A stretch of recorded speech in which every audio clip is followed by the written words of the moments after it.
Hi, I'm Joseph Denk with Plan Simply.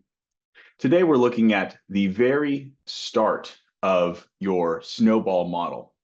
Whether you are a software company with an app that sells to consumers directly on the Apple Store or the Google Play Store, or you're perhaps an association that would like to attract members to purchase their memberships to your organization.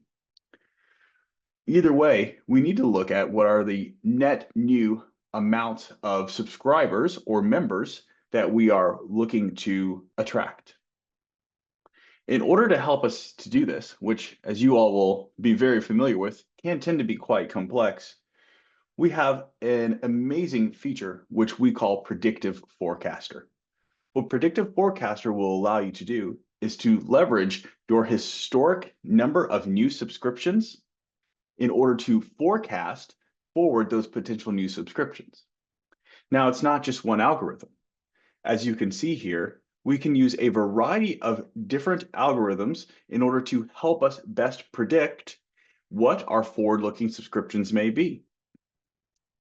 As we take that historic data, as you see in green, and predict forward our new subscribers, as you see in black, this may be dimensionalized based on a number of different types of factors.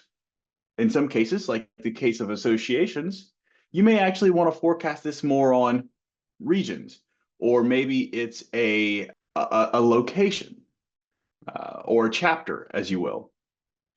And then as well for our software companies for an application, you may of course forecast that based on product and another combination of maybe geography, perhaps a region or a state, or even down to another more granular level than that.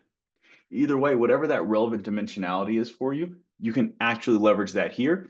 And we can use this sheet to slice and dice and make manual updates to the forecast that's being generated automatically. It gets even better than that. We have the ability to utilize what we like to call levers. These are really just autoregressors.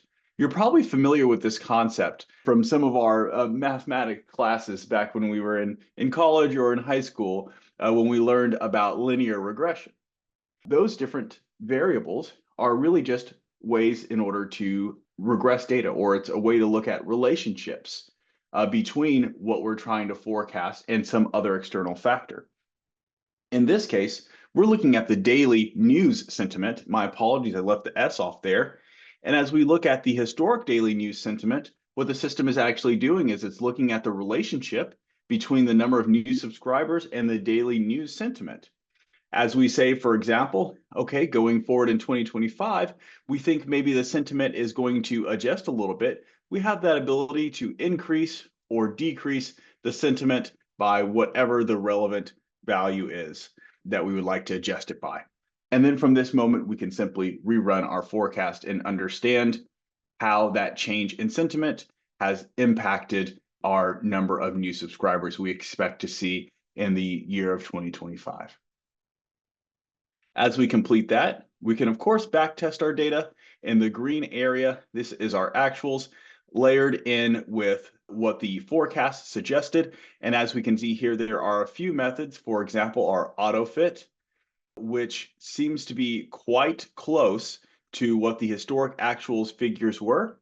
So we can feel confident in that AutoFit algorithm, and we may want to use that forward a bit more. Thank you so much for spending this time with me. I look forward to talking more about how we can leverage unique features inside of Workday Adaptive Planning, specifically for our associations or our software organizations. Thank you.